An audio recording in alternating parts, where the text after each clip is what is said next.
Halo Brits, apa kabar semuanya? Senang banget lihat teman-teman semua bisa ibadah hari ini. So, sebelum kita mulai ibadah, mumpung masih awal-awal, boleh gak teman-teman hubungin lagi semua orang yang hari ini kalian bisa invite ke ibadah? Boleh hubungin teman, saudara, mungkin bisa ajakin papa, mama, atau siapapun di keluarga kalian. Pastiin jangan sampai kelewat, karena hari ini akan ada firman yang bagus banget, oke? So, sepanjang ibadah pastikan excited.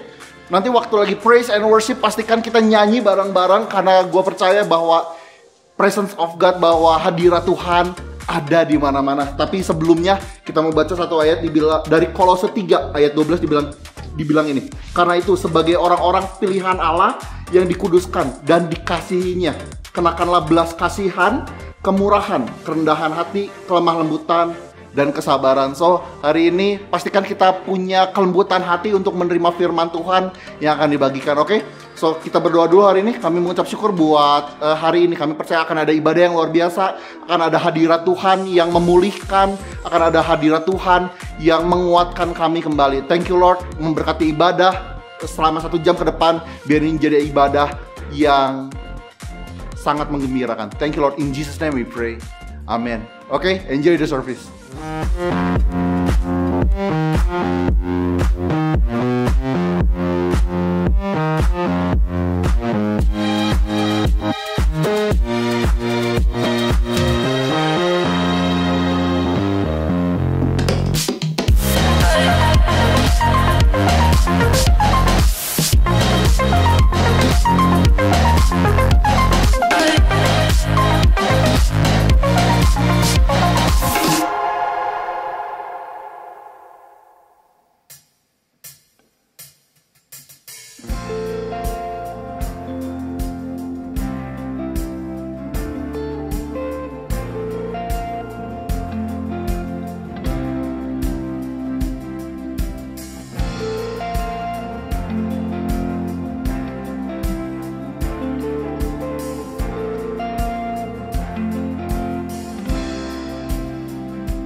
dalam kesesakan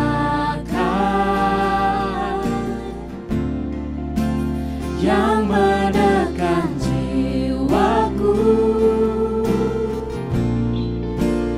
Ku hanya berseru kepadamu Yesus, ku cari wajahmu, temukan kasihmu, ku cari wajahmu, ku nantikan setiap katamu. Kaulah mata airku, Kaulah sumber hidupku. Hanya padamu, hanya padamu saja aku berserah. Kaulah mata airku, Kaulah sumber hidupku. Hanya padamu saja aku berserah.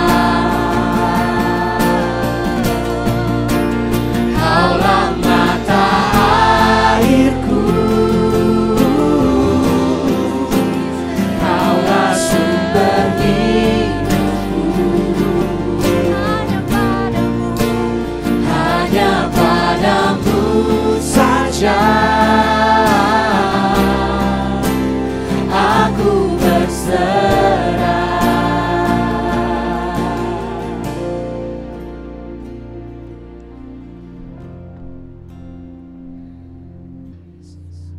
Kami sembahkan, yes God. Oh, oh, oh,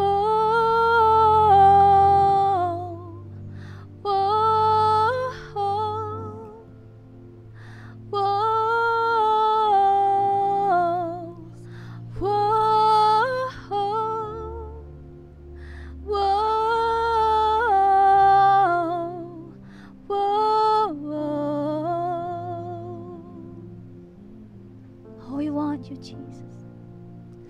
Whoa, whoa,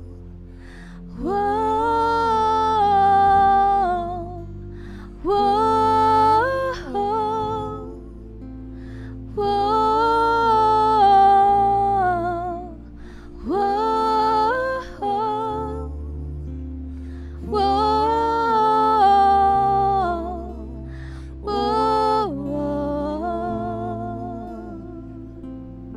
Come on, lift up your voice and sing.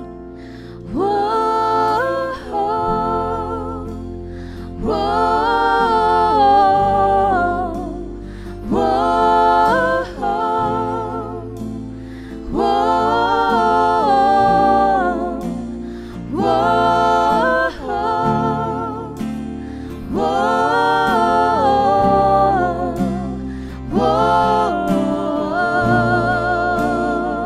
Oh, we sing the song.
kekuatan baru.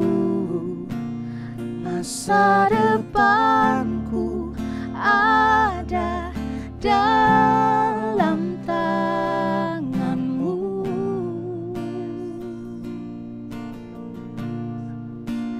Betapa besar Kau, Yesus,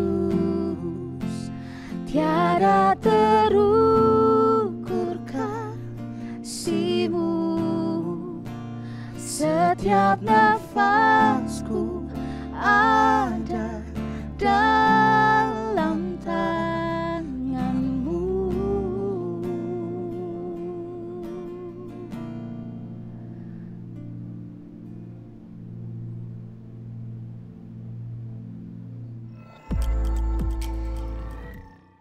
Amin. What a powerful praise and worship. Gimana? Kalian tadi pasti terberkati kan? Nah, saya pribadi merasa sangat terberkati nih dengan praise and worship-nya. Praise and worship tadi nggak akan ada kalau nggak ada orang-orang yang mengorbankan dirinya datang dan memberikan waktu lebih untuk melayani Tuhan. Oleh karena itu, gimana kalau kita kasih apresiasi yang terbaik buat para volunteers dengan cara ketik di kolom live chat-nya. Thank you volunteer. Siap ya? 1, 2, 3. Oke, ganteng. Bagus banget ketiknya cepat. 10 jari pasti ya. Dan selain volunteer, kita juga mau menyambut yang kita tunggu-tunggu tiap minggu guys. Bukan episode komik baru One Piece, bukan, tapi kita sambut para jiwa baru. Ayo dong ketik di kolom chatnya welcome home. Nah, karena kalian semua jiwa-jiwa baru ini adalah keluarga buat kita. Jadi jangan lupa untuk join Homesel ya. Caranya dengan tanya ke teman yang ngajakin kamu ibadah hari ini. Atau bisa juga masuk ke icc.church.online dan pilih Newcomers Lounge. Dan nanti di sana kita bakalan kenalan lebih lanjut lagi. Nah, sekarang waktunya yang penting-penting nih, siapin catatannya karena kita akan ada 3 pengumuman. Yang pertama ada Expand Class di hari Minggu tanggal 31 Oktober jam 2 siang via Zoom. Nah, jadi untuk yang udah ikut kelas-kelas sebelumnya boleh daftar ya buat Expand Class ini. Dan yang kedua, di hari Selasa tanggal 2 November kita akan ada Global Leaders Meeting. Acaranya jam 7 malam via Zoom juga. Nah, acara ini ada untuk zone leader, home leader, head ministry, dan juga para core team. Dan yang terakhir, ada Brave Woman untuk wanita-wanita yang mengidolakan Pocahontas. Brave Woman ini acara yang sangat cocok buat kalian semua. Karena kita akan bicara-bicara di sana bareng Kak Indria Sanger dan juga Kak Elizabeth Ahimsa di hari Sabtu 13 November 2021 jam 10 pagi via Zoom. Acaranya buat perempuan ya, karena namanya Brave Woman. Kalau kalian cowok tapi ngeidolin Pocahontas juga, nggak usah, nggak apa-apa karena Brave Woman, oke? Nah, sekarang semua detail pendaftaran dan lain-lain bisa kalian akses, pengumumannya bisa kalian akses juga di icc.church.online ya. Dan sekarang ini waktunya offering time. Yeay! Selalu excited nih waktu kita mau memberi offering. Tapi sebelum memberi, seperti biasa kita mau mendengarkan sedikit kebenaran firman Tuhan dulu nih. Karena kalau banyak namanya bukan offering tapi khotbah. Aku mau kita belajar dari seorang tokoh yang emang kasih teladan sangat luar biasa dalam memberi, yaitu Tuhan Yesus sendiri pastinya. Banyak banget hal yang Tuhan berikan sama manusia. Yuk kita baca di 2 Timotius 1 ayat 7. Sebab Allah memberikan kepada kita bukan roh ketakutan, melainkan roh yang membangkitkan kekuatan, kasih, dan ketertiban. Nah, berdasarkan ayat itu, salah satu pemberian Tuhan yang sampai sekarang nih masih sangat berdampak dalam kehidupan manusia adalah Roh Kudus. Pasti kita semua sampai sekarang sangat terbantu ya dengan adanya Roh Kudus. Tapi kalian pernah nggak sih mikir kenapa ya semua hal yang dikasih Tuhan buat kita itu kayaknya berdampak banget di kehidupan kita? Setelah aku baca-baca lagi, ternyata jawabannya ada di 2 Timotius 1 ayat 9. Ini kita baca versi New International Version atau NIV ya. Meskipun aku nggak terlalu jago bahasa Inggris, tapi ya kita baca aja ya. Karena kebenaran firman Tuhan nggak menyangkut nilai TOEFL kita, oke? 1 Timotius 1 ayat 9. He has saved us and called us to a new holy life. Not because of anything we have done, but because of His own purpose and grace. This grace was given us in Christ Jesus before the beginning of time. Nah, jadi ternyata alasan kenapa pemberian Tuhan sangat berdampak adalah karena Ia memberikannya dengan dasar kasih.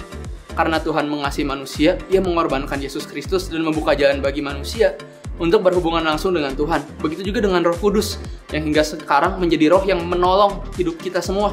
Pemberian yang dilandaskan oleh kasih akan memiliki dampak yang luar biasa. Jadi hari ini saat kita memberi, pastikan kita memberi dengan kasih. Mungkin saat ini kita memberi hanya uang sebesar 10, 20 ribu atau mungkin beberapa ada yang 50, 100 ribu atau nominal tertentu.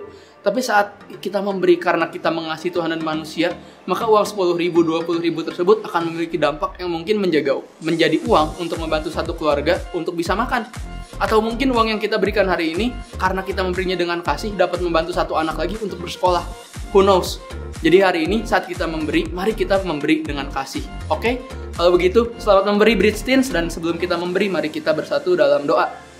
Tuhan Yesus, mengucap syukur kalau hari ini kita boleh dikasih kesempatan sekali lagi buat memberi. Yes Tuhan, benar hari ini kami mau memberi pemberian yang berdampak, karena kami tahu pemberian kami berlandaskan karena kami mengasihi Tuhan, karena kami mengasihi sesama kami. Tuhan, hari ini kami berdoa supaya pemberian kami benar-benar menjadi sesuatu dampak yang bisa dirasakan oleh orang-orang di luar sana, supaya orang-orang di luar sana bisa merasakan kasihnya Tuhan, bisa merasakan kemurahannya Tuhan melalui offering kami hari ini. Dalam nama Tuhan Yesus kami telah mengucap syukur dan berdoa. Haleluya. Amin.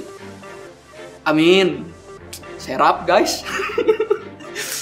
Oke. Kalian bisa memberi melalui nomor rekening yang ada di bawah ini ya, atau melalui QR Code dan e-wallet.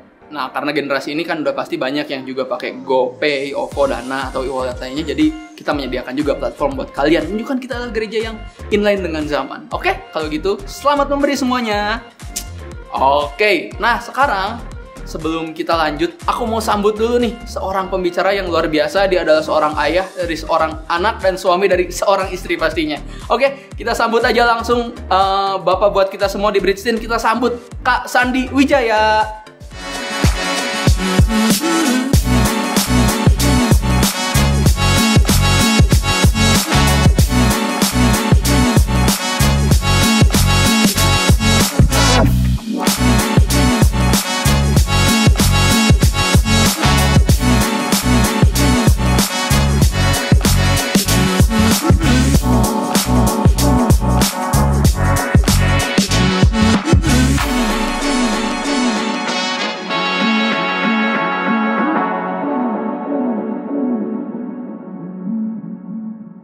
Halo Bridge Teens, siap buat firman Tuhan hari ini? Bersyukur ya kalau setiap Sabtu kita masih bisa dengerin firman Tuhan. Karena saya yakin dan percaya kalau firman Tuhan itu berkuasa buat mengubahkan dan memberkati hidup kita. Ya, kita pasti jadi pribadi yang semakin hari semakin hebat waktu kita terus dengerin dan mempraktekkan firman Tuhan. Oke, jadi mari siapkan hati kalian dan jangan lupa catat setiap firman Tuhan yang dibagikan hari ini. Oke, kalian siap Bridge Teens? Nah, hari ini adalah hari sesi terakhir kita membahas mengenai otoritas. Ya, dan saya kasih judul sharing saya hari ini role model. Wow, excited ya? Oke. Dari 2 minggu lalu kita sudah dengar sermon mengenai otoritas, dan seperti yang kita sudah dengar juga di minggu-minggu sebelumnya, kalau yang dimaksud otoritas itu adalah seseorang yang mempunyai kuasa atau hak untuk berkuasa atas seseorang atau sesuatu. Ya, kita udah dengar ya. Nah, simpelnya kayak gini deh. Waktu kalian punya otoritas terhadap seseorang atau sesuatu, berarti kalian punya kemampuan untuk membuat suatu keputusan, untuk menetapkan peraturan, atau menggunakan kuasa untuk mempengaruhi orang lain. Ya, intinya kalian jadi role model buat orang yang kalian pimpin. Nah, begitu juga sebaliknya, waktu kalian hidup di bawah otoritas, artinya kalian hidup dengan bimbingan, arahan, bahkan perlindungan dari otoritas kalian. Dan kita mau tunduk kepada keputusan yang ditetapkan oleh otoritas di atas kita. Ya. Nah, orang yang berotoritas biasanya adalah orang yang memiliki kapasitas atau kemampuan lebih dalam mengenai beberapa aspek. Ya, misalnya orang yang lebih berpengalaman dalam bidang olahraga biasanya akan memiliki otoritas dalam melatih setiap juniornya. Ya. Atau orang yang sudah lebih dahulu melewati musim hidup seperti orang tua, ya, ayah dan ibu kita di rumah. Oleh karena itu, setiap orang tua pasti memiliki banyak jawaban atas setiap pertanyaan di hidup kita, ya, dan sanggup memberi arahan, nasihat kepada kita karena mereka sudah lebih dahulu melewati itu semua. Atau bisa jadi home leader kita juga adalah otoritas buat setiap kita, karena mereka yang sudah lebih dahulu mengalami Tuhan, terus sudah lebih dahulu mungkin merenungkan firman Tuhan, dan yang memiliki kemampuan dalam membimbing kerohanian setiap kita. Nah, gitu juga sebaliknya. Waktu kalian ada di posisi untuk memiliki otoritas atas orang lain, kalian harus memposisikan diri untuk membimbing, untuk memberi arahan, terus melindungi juga gitu ya, agar orang tersebut bisa semakin bertumbuh dan semakin hebat hidupnya. Pasti akan sangat luar biasa kalau setiap kalian bisa membimbing orang lain dan memiliki otoritas buat mengarahkan orang lain agar setiap orang tersebut menjadi pribadi yang lebih baik. Dan saya yakin Tuhan juga mau pakai setiap kalian buat jadi dampak buat orang lain, jadi teladan buat orang lain dengan membimbing mereka dan berotoritas buat setiap mereka. Nah, ada satu kunci ya, agar setiap kita bisa jadi role model yang hebat buat orang lain atau orang yang kita pimpin ya. Dan kalian bisa memimpin menjadi otoritas yang sangat baik buat orang tersebut. Kuncinya adalah kita perlu terlebih dahulu memposisikan diri untuk hidup dalam bimbingan orang lain. Sekali lagi ya, ini kuncinya ya, boleh dicatat juga. Kita perlu terlebih dahulu memposisikan diri untuk hidup dalam bimbingan orang lain. Nah, waktu kita hidup di bawah otoritas, kita akan belajar dan dibimbing untuk setiap kita jadi otoritas yang baik buat orang lain pada akhirnya. Ya, catat dan ingat hal ini ya, Britstein, bahwa tidak akan pernah ada orang hebat yang lahir kalau dia tidak pernah dipimpin terlebih dahulu oleh orang lain. Nggak akan pernah ada. Ya, jadi itu kunci yang penting kalau setiap kita ingin jadi otoritas yang baik buat orang lain, yaitu hidup di bawah otoritas orang lain terlebih dahulu. Nah, waktu kita hidup di bawah otoritas, kita pasti akan dilatih, diajar, bahkan diinspirasi untuk kita setidaknya punya 3 hal ini dalam hidup. Dan 3 hal ini harus jadi keputusan kita untuk kita jalani dan hidupi. Apalagi ketika hidup kita jadi role model dan punya otoritas dalam membimbing orang lain.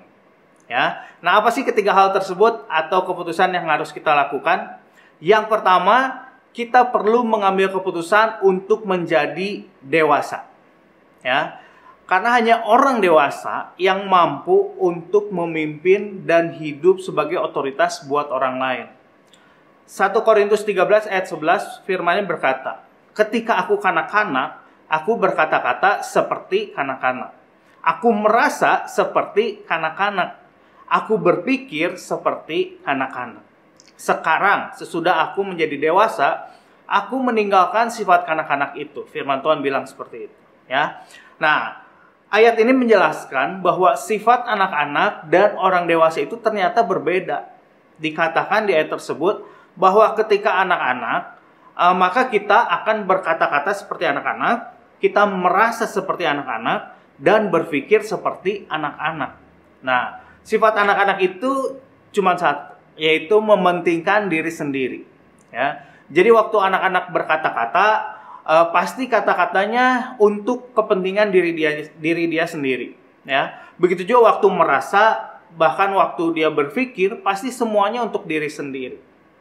Nah, karena memang ya anak-anak seperti itu ya. Tapi ketika kita memutuskan untuk menjadi dewasa, maka kita perlu belajar untuk mementingkan orang lain. Ya, bahkan firman Tuhan bilang meninggalkan sifat kanak-kanak kita. Jadi ketika dewasa, kita perlu belajar agar setiap kata-kata kita digunakan untuk men-encourage orang lain, bukan menjatuhkan orang lain. Begitu juga perasaan kita perlu dilatih untuk punya empati kepada orang lain. Enggak lagi mementingkan kepentingan diri sendiri. Begitupun ketika dewasa, kita akan berpikir untuk orang lain. Ya, punya hati yang peduli kepada orang lain. Oke? Nah, waktu kita berotoritas untuk orang lain, maka kita harus memimpin orang lain dengan perkataan yang membangun, harus mulai mengerti perasaan orang lain, dan mulai berpikir buat orang tersebut agar orang tersebut bisa menjadi pribadi yang lebih baik. Ya. Nah, keputusan yang kedua yang harus kita ambil ketika kita menjadi otoritas buat orang lain. Ya, keputusan yang kedua yaitu keputusan untuk menjadi mampu. Apa sih maksudnya menjadi mampu? Ya, kita harus jadi pribadi yang terus upgrade agar orang yang kita pimpin akan terus terupgrade juga. Ya, kita perlu mampu untuk terus belajar dan upgrade diri kita sampai kita jadi orang yang cakap atau ahli. Nah, satu sifat yang harus dimiliki oleh seorang yang berotoritas yaitu mau belajar. Oke, Amsal 22 ayat 29 firman-Nya berkata, "Pernahkah engkau melihat orang yang cakap dalam pekerjaannya? Di hadapan raja-raja ia akan berdiri," katanya, bukan di hadapan orang-orang yang hina. Nah, firman Tuhan berkata kalau kita jadi orang yang cakap atau jadi orang yang mampu, maka kita akan berdiri di hadapan raja-raja. Nah, kebayang nggak kalau setiap kalian diundang oleh Bapak Presiden ke istana karena prestasi atau kemampuan yang kalian punya? Wow, pasti itu jadi sesuatu yang hebat kan ya? Nah, oleh karena itu, mari terus belajar untuk upgrade diri kita. Mulai dari hal yang kecil ya. Misalnya belajar di sekolah dengan baik. Oke, latihan hal-hal yang memang kalian pengen untuk tekunin hal itu gitu ya. Supaya hidup kita bisa jadi berkat dan inspirasi buat orang lain pada akhirnya. Khususnya buat orang yang kalian pimpinan. Oke. Nah, itu keputusan yang kedua yaitu menjadi mampu. Dan keputusan yang ketiga yang harus kita buat adalah keputusan untuk melayani. Nah, Matius 20 ayat 27 bilang seperti ini ya. Because the greatest honor and authority is reserved for the one with the heart of a servant. Ya, jadi pemimpin yang luar biasa adalah pemimpin yang mau melayani katanya. Ya, Tuhan Yesus adalah pemimpin yang paling hebat yang pernah hidup di dunia ini. Karena Tuhan Yesus mengajarkan kita bahkan memberi teladan bahwa Dia datang bukan untuk dilayani, tetapi untuk melayani. Bahkan melayaninya sampai rela mati di kayu salib, supaya setiap kita bisa diselamatkan. Ya, what a great role model ya dari Yesus Tuhan kita. Oke, nah Yesus itu Tuhan, ya, tapi Dia tidak mengambil posisi sebagai Tuhan ketika datang ke bumi ini. Dia mengambil posisi sebagai manusia sama seperti kita. Bahkan Yesus memilih posisi untuk melayani. Nah, banyak contoh di Alkitab yang menceritakan bagaimana Yesus melayani banyak orang. Dari mulai menyembuhkan orang-orang sakit, melepaskan yang terikat dari roh jahat. Bahkan yang paling ekstrim nih ya, yang saya baca di Alkitab, Yesus itu sampai membasuh kaki murid-muridnya. Wow. Luar biasa ya guys, Tuhan kita. Nah, Yesus memang Tuhan yang punya otoritas. Tapi Yesus pakai otoritas tersebut untuk melayani. Katakan amin. Nah, jadi ada 3 hal yang harus kita hidupi ketika kita jadi otoritas buat orang lain. Ya, kita perlu ambil keputusan untuk jadi dewasa. Yang kedua, untuk jadi mampu. Dan yang ketiga, ambil keputusan untuk melayani. Oke, saya mau tutup dengan ayat ini ya. Matius 22 ayat 37 sampai 39. Nah, jawab Yesus kepadanya, "Kasihilah Tuhan Allahmu dengan segenap hatimu, dan dengan segenap jiwamu, dan dengan segenap akal budimu. Itulah hukum yang terutama dan yang pertama. Dan hukum yang kedua yang sama dengan itu ialah kasihilah sesamamu manusia seperti dirimu sendiri." Nah, ayat ini saya rasa harus jadi dasar waktu kita memimpin atau membimbing orang lain. Nah, dasar yang ayat ini ajarkan yaitu apa? Kasih. Kita harus mendasari semuanya, hal-hal yang kita kerjakan, bahkan membimbing orang dengan kasih. Nah, yang pertama, mari kita kasih Tuhan terlebih dahulu. Loving Jesus. Ya, waktu kita fokus kepada sesuatu hal, maka lama-kelamaan kita pasti akan mengasihi hal tersebut. Ya, dan waktu kita mengasihi hal tersebut, pasti kita akan fokus terhadap hal yang kita kasih tersebut. Ya. Nah, contohnya, ketika kita mulai fokus buat main satu game gitu ya, dan kita mainin game tersebut setiap hari, maka lama-kelamaan pasti kita akan ketagihan sama game tersebut. Ya, benar ya. Dan akhirnya kita akan terus ngulik atau fokus buat mainin terus game tersebut. Ya, walaupun mungkin awalnya kita hanya coba-coba aja mainin game tersebut karena mungkin diajakin atau direkomendasikan sama teman. Dari coba-coba jadi ketagihan hanya karena kita fokus untuk ngulik atau mencoba terus mainin game tersebut. Nah, jadi hari ini saya mau encourage setiap kita, mari arahkan hati kita untuk terus fokus sama Yesus. Sehingga lama-kelamaan justru kita akan semakin terikat sama kasihnya Yesus. Dan kita pun jadi mengasihi Yesus lebih dari apapun. Oke, itu yang pertama. Nah, yang kedua, yang ayat ini bilang, mari mulai mengasihi diri sendiri. Loving yourself. Nah, mari bersyukur buat hidup kamu dan hargai diri kamu. Karena kamu itu berharga.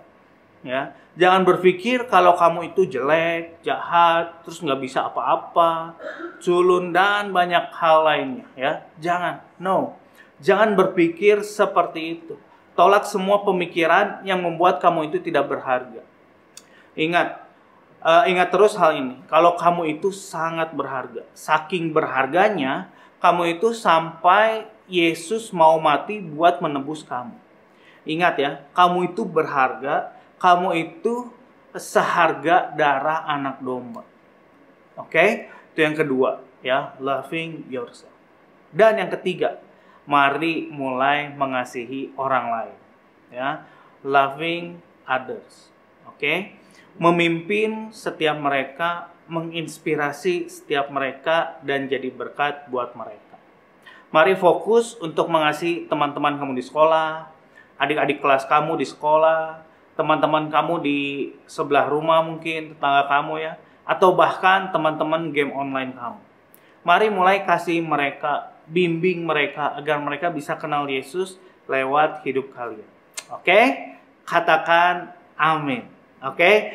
Itu yang saya share hari ini, dan saya mendorong setelah beres ibadah atau seminggu ke depan waktu kalian home sale, saya mau kita semua berdiskusi mengenai hal ini. Ya, yang pertama, kepada siapa ya saya bisa berikan teladan hidup? Oke? Ada nggak minimal satu orang ya yang bisa kita bimbing atau kita bisa jadi teladan buat orang tersebut? Oke? Dan yang kedua yang kita diskusikan, dengan cara apa atau tindakan apa yang akan saya tunjukkan dalam melayani orang tersebut? Oke? Hal apa yang bisa kita lakukan buat orang tersebut sehingga orang tersebut bisa diberkati karena apa yang sudah kita buat kepada mereka. Oke? Sekali lagi ya, mari diskusikan di home sale dua hal ini ya. Yang pertama, kepada siapa saya bisa berikan teladan hidup. Yang kedua, dengan cara apa atau tindakan apa yang bisa saya tunjukkan dalam melayani orang tersebut. Oke? Kalian dapatkan sesuatu hari ini? Oke, mari kita berdoa. Bapak, kami bersyukur buat firman yang didengar hari ini. Berdoa buat setiap Bridgestone, orang-orang yang beribadah hari ini, supaya setiap mereka bisa mengambil keputusan untuk berdiri menjadi otoritas, setidaknya buat satu orang, untuk mereka bimbing, untuk mereka ajar, bahkan untuk setiap Bridgestone boleh menjadi role model buat hidup orang tersebut. Berdoa biar waktu mereka jadi role model, mereka mendasarinya dengan kasih, ya, supaya setiap mereka bukan menjadi pemimpin yang hanya berotoritas aja, tapi mereka menjadi pemimpin yang melayani. Ya, dimulai dari mengasihi Yesus, dimulai dari mengasihi diri sendiri, dan mulai melayani orang lain. Kami berdoa supaya Bridgestone boleh terus bertumbuh menjadi generasi yang mau melayani sesamanya. Terima kasih Bapak buat hari ini dalam nama Yesus. Dan mari angkat kedua tangan kalian untuk menerima berkat hari ini. Berdoa biar berkat Tuhan boleh terus tercurah buat setiap kalian yang beribadah hari ini. Bahkan Tuhan terus memberkati pekerjaan orang tua kalian, boleh terus ada baik secara finansial, hubungan, kesehatan, semuanya ada dalam berkatnya Tuhan. Supaya setiap kalian boleh hidup dan menikmati berkatnya Tuhan, sehingga kalian juga bisa memberkati banyak orang di luar sana. Dalam nama Tuhan Yesus, semua yang percaya katakan, amin. Amin, amin, amin. Yes, Tuhan Yesus memberkati. See you next week, Bridgestone. Yes, God bless you. Happy Saturday Bridge, thank you udah join ibadah kita hari ini. Saya berdoa, kami semua berdoa biar kamu yang ikut boleh mendapatkan sesuatu yang baru yang boleh kamu bawa di kehidupan kamu. Ini jadi benih yang boleh bertumbuh dan berbuah, dan buahnya boleh dinikmati kamu dan banyak orang. Oke, so di sisi kami percaya semua bahwa ini bukan sekedar hanya apa ya Bridge ya, gedung, oke, tapi ini adalah keluarga, rumah buat kamu. So, untuk sekali lagi yang kamu baru pertama kali join ibadah hari ini, kamu bisa masuk ke newcomer lounge kita di ECCchurch.online. Oke, jadi kita pingin kenal lebih siapa kamu. So, segera akses ya. Jadi kita punya home cell, komunitas cell untuk kamu sesuai dengan lokasi kamu, usia kamu atau kebutuhan kamu. Kamu bisa isi semua di sana dan kita akan segera ketemu di Komsel. Nah, ini juga kita juga punya banyak komunitas. Oke, kita punya komunitas sepeda bersama Pastor Nala. Kita punya jalan sehat sama Pastor Victor. Masih ada futsal, ada badminton, itu apa? Basket, oke, dan masih banyak lagi. So, please join komunitas kita ya. Dan I think itu aja untuk pengumuman hari ini. So, stay healthy, keep connecting, and see you next week.